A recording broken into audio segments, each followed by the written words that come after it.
Hi, good evening. This is Steve Adler. We got a minute. We're going to go over the virus numbers. We're going to talk a little bit about Hispanic Heritage Month. We're going to talk about City Council.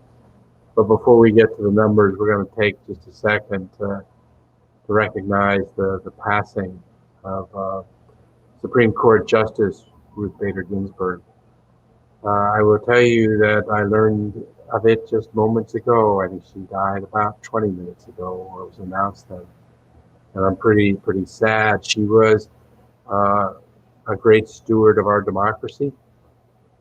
She dedicated her life to the fair treatment under the law for everyone, especially for women. It was her legacy that laid the groundwork for so many, like Kamala Harris, to be a vice president on a national ticket. She inspired a generation of young leaders.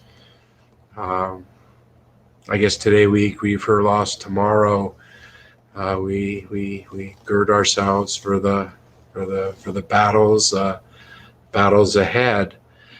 I have three daughters, Diane and I, and when I think about how much their lives were improved and bettered by the career and the principles and the work of Justice Ginsburg.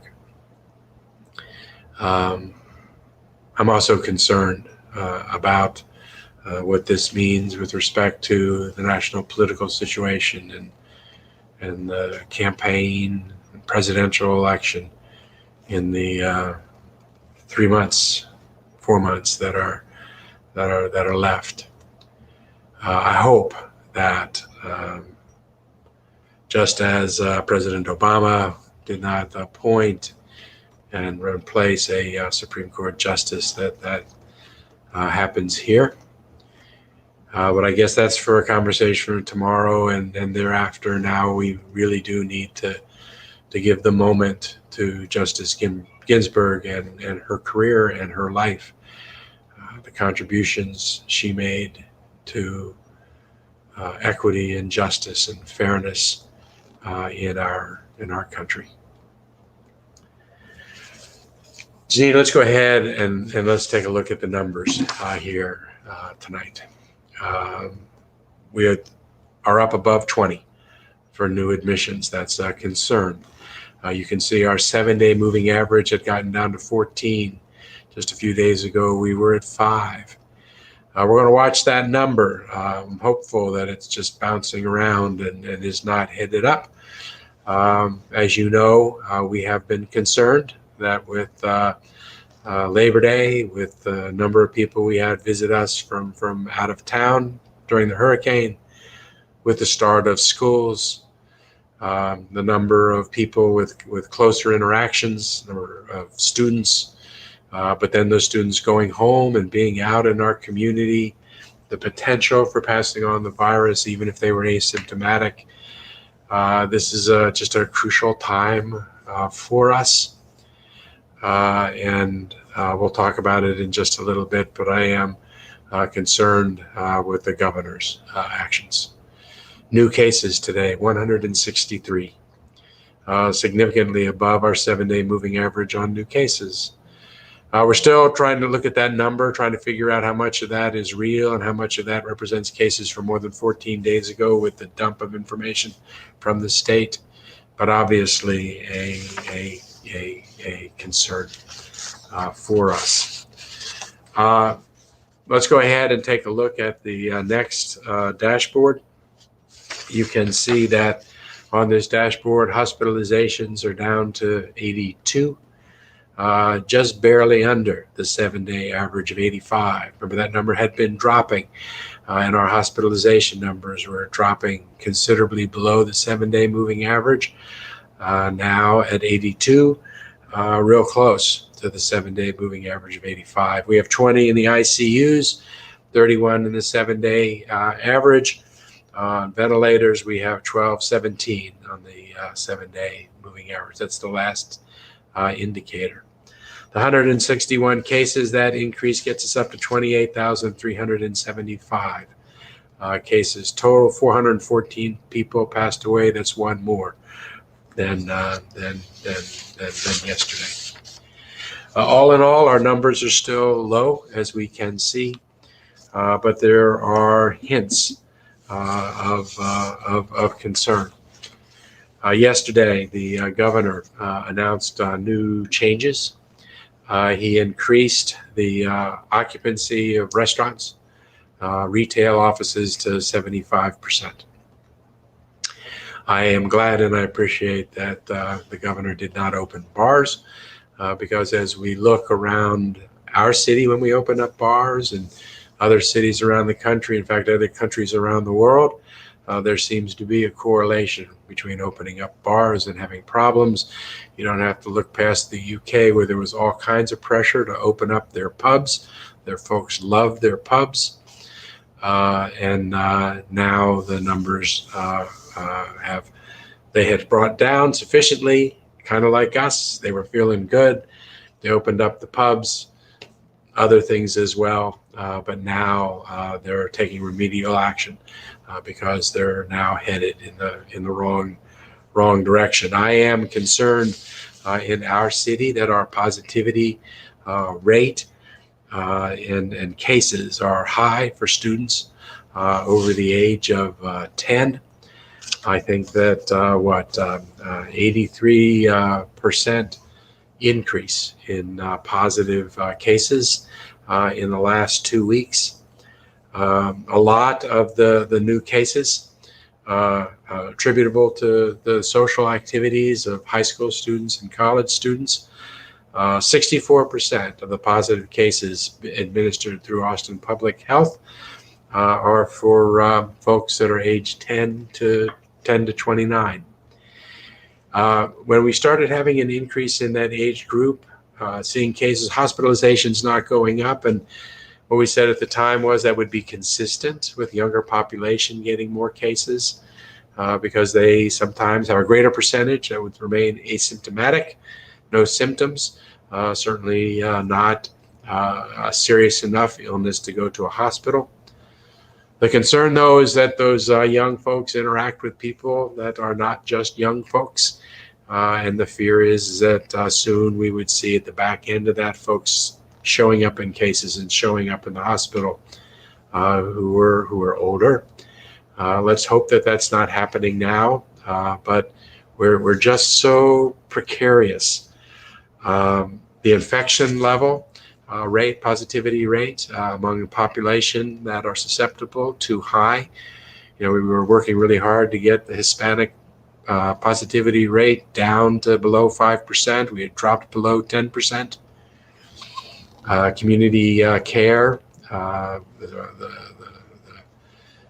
one of the arms of Central Health, dealing with uninsured, reports that the positivity rate now seems to be climbing among the Hispanic community. We are just at the edge. We are at a point of inflection. We're trying to preserve the ability to be able to open and expand the opening of schools. We're trying to preserve the ability to be able to sustain the openings of businesses. I would still urge everyone, if you can avoid it, don't eat inside a restaurant, eat outside.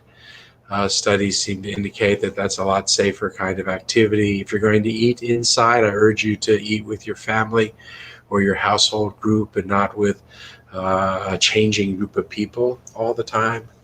Make sure that if you're eating inside a restaurant, you're doing it in a restaurant that is providing the utmost in protection, separations of people. The staff is all wearing masks. People are wearing masks when they get up from the table to go to the restroom and back again. But generally speaking, if you can eat outside, that's a better thing to do. We are right on the edge. I wish the governor had waited until the numbers were lower, that we could solidify the success we had. I fear that we're kind of back to where we were in late April, heading into May. Some differences, though. We have a lot more discipline with masking now than we had before. The governor has a mandated masking policy, having followed the lead of cities like Austin. That was not the case before. When the governor took that mandate away, I don't think he's going to take it away this time. And masking is our answer to this. Social distancing is our answer for this. Now is the time that we have to remain really dedicated and vigilant. This is Hispanic Heritage Month. The Hispanic heritage and culture, a big part of the heritage and culture in our city of Austin. Big part of who we are as a community. A backbone of our city, especially the small businesses that make up 90% of the businesses in our city. It just in so many ways, but this Hispanic Heritage Month seems especially poignant and more important, different than in the past, having now seen our Hispanic population with a disproportionate number of folks that have to work among the essential workers and those that are our economic first responders. Reminded again on Wednesday, we had two cranes that collided in Mueller. Construction workers could be seen just running away from the scene. I've heard reports 12 to 22 people injured. 6 of the people that were injured refused medical service and medical care, and you wonder why that is. When we went out to construction sites and wanted to test workers initially, only 40% of the workers would get tested. We just don't have a healthcare system and a political system that is open to everyone, where everyone feels safe taking part and taking advantage of care and opportunities that are available. But watching that construction site with those cranes at Mueller, we remember that the work they do in construction, obviously so important that the governor deemed that to be an essential business and wouldn't let it close down. That construction workers needed to still show up at work, even in the face of a University of Texas modeling that would indicate that that was a population, a community that was going to be disproportionately hit. And sure enough, it turned out that way, that community was disproportionately hit. As we recover from COVID-19, again, it's important for us to recognize that essential workers in our city, healthcare workers, folks that stock the shelves of grocery stores, people that can't stay home, are also the communities that oftentimes lack essentials and are susceptible to what's happening. This Hispanic Heritage Month, let's celebrate the strengths, the resiliency, the pride that is in that community, and let's also be thankful that they are part of our community. And let's remember that we are all in this together. Yesterday, we passed council the SAVES resolution. It's a resolution that recognizes that within certain industries, for me most especially childcare, music venues, we're in danger of losing the players that make up those industries.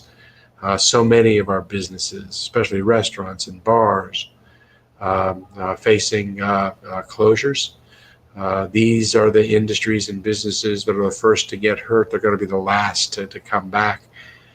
And unless we do something extraordinary, out of the ordinary, extraordinary, we're going to lose that. And if we lose that, it's going to be hard to replace. If we lose that, it's going to be hard for our city to recover. It's going to be hard for us to hold on to and keep the brand and the culture and the spirit that is our city. So the council said, let's focus on that. Let's see again where we can find resources, focusing on businesses that face a substantial likelihood of closing permanently absent assistance, where there's a low likelihood of similar businesses reopening in the same or nearby locations because increased rent or other market factors.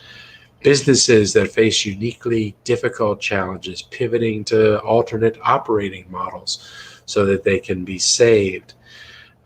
Businesses where assistance would significantly contribute to helping ensure that the business would not fail for at least this next year, so that the economy can come back and they can still be with us.